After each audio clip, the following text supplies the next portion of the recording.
नमः सिद्धेभ्यः। ओम नमः सिद्धेभ्यः। ओम नमः सिद्धेभ्यः। काहे उड़ा दई चंदरिया अब चलती बिरिया। काहे उड़ा दई चंदरिया अब चलती बिरिया। नैन कहे तुम्हें दर्शन कर लो। नैन कहे तुम्हें दर्शन कर लो। कान कहे सुन लो शास्त्र अब चलती बिरिया। काहे उड़ा दई चंदरिया अब चलती बिरिया। काहे उड़ा दई चंदरिया अब चलती बिरिया। पाँव कहे तुम तीरथ कर लो। पाँव कहे तुम तीरथ कर लो। हाथ कहे कर लो दान अब चलती बिरिया। काहे उड़ा दई चनरिया अब चलती बिरिया। काहे उड़ा दई चंदरिया अब चलती बिरिया।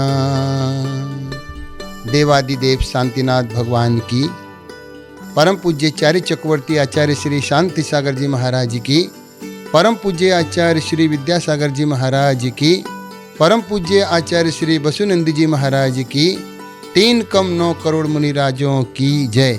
अहिंसा मई जैन धर्म की। महानुभाव, साधर्मी बंधुओं, बहुत दिनों से एक विषय लेने का मन हो रहा था।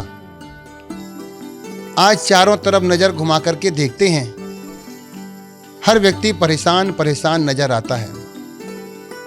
कोई तन दुखी, कोई मन दुखी, कोई धन दुखी दिखे, या संसार में कोई ना कोई हर इंसान दुखी दिखे। आज हम उसके दुख के कारण को देखते हैं। वर्तमान में आज हर व्यक्ति धन के अभाव को ही जीवन का अभाव मानने लगा है। वह व्यक्ति कैसे संपन्न हो। और वास्तविकता में इस समय में एक ऐसा दौर चल रहा है, 100 में से 95-99 व्यक्ति धन के अभाव में परेशान हो रहे हैं। किसी के ऊपर पढ़ाई का खर्चा है, किसी के पास में व्यापार की जिम्मेदारी है, किसी के रिश्ते की जिम्मेदारी है, किसी का व्यापार नहीं चल रहा है, किसी की दुकान बंधी हुई है, किसी को नजर लगी हुई है। कहीं ना कहीं व्यक्ति परेशान हो रहा है। तो आज पहले बोलते थे पहला सुख निरोगी काया, और आज के समय में कहते हैं यदि व्यापार है तो सब कुछ हमारे पास है। तो महानुभाव, 7 बातें ऐसी होती हैं जो हम प्रतिदिन गलती करते हैं और जिसके कारण से हम संपन्न नहीं हो पाते हैं। हम वहीं के वहीं रहते हैं। पूरा घर कमाता है फिर भी हमारा घर का खर्चा नहीं निकलता है। पहले कहते थे एक पिता कमाता था और 10 बच्चे खाते थे। आज 10 बच्चे कमा रहे हैं, तब भी वही की वही स्थिति बनी हुई है। आज हम देखते हैं उन 7 बातों के लिए वे कौन सी 7 बातें हैं जिसके कारण से हम परेशान चल रहे हैं। पहला है, जूठा हाथ थाली में धोने से धन की हानि होती है।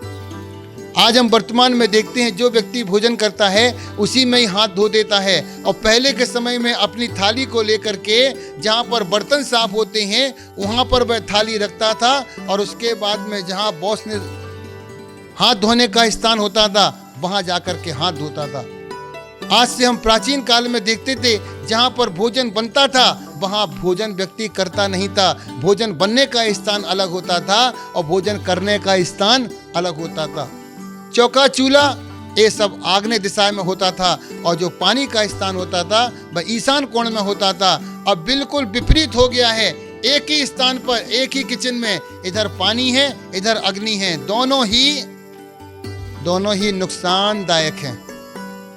इसलिए जूठा हाथ थाली में कभी नहीं धोना चाहिए। दूसरा है, सोकर या बैठकर पैर हिलाने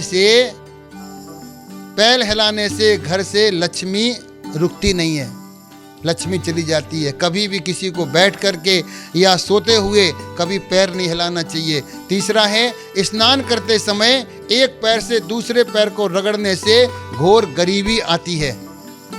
आज हम देखते हैं 100 में से 99 व्यक्ति नहाते हैं, साबुन लगाने के बाद में एक पैर से दूसरे पैर को रगड़ते रहते हैं। इससे दरिद्रता आ जाती है। ज़्यादा ऊंची आवाज में बोलने से राहु का गलत प्रभाव पड़ता है। इसलिए बात करना है, आराम से बोलिए, सामने वाले को समझ में भी आना चाहिए। गृहस्थ जीवन तब चलता है जब किसी को समझो और किसी को समझाओ। और खींचतान में दोनों ही दुखी रहते हैं। इसलिए ज़्यादा ऊंची आवाज़ में बोलने से राहु का गलत प्रभाव पड़ता है। चुगली करने से केतु खराब हो जाता है। इसलिए कहा है किसी की चुगली मत कीजिए। चुगली करने से उसका केतु ग्रह खराब होने से उसको परेशानियां होना प्रारंभ हो जाती हैं। पानी ज़्यादा बर्बाद करने से चंद्रमा कमज़ोर हो जाता है। आपने देखा कुंडली में एक चंद्र कुंडली होती है, एक नवांश कुंडली होती है, लेकिन जिस व्यक्ति का चंद्रमा उच्च का होता है वह यश, प्रतिष्ठा, नाम, सम्मान प्राप्त करता है। लेकिन जिसका चंद्रमा नीच का हो जाता है वह व्यक्ति को कभी भी सम्मान नहीं मिलता है, कभी इज्जत नहीं मिलती है और वो परेशान सा बना रहता है। इसलिए पानी ज़्यादा बर्बाद करने से चंद्रमा नीच का हो जाएगा। इसलिए पानी को बहुत सोच समझ करके बहाना चाहिए। अगला है 7वें नंबर का है, चलते समय चप्पल जूतों से ज़्यादा आवाज़ आने से लक्ष्मी भाग जाती है।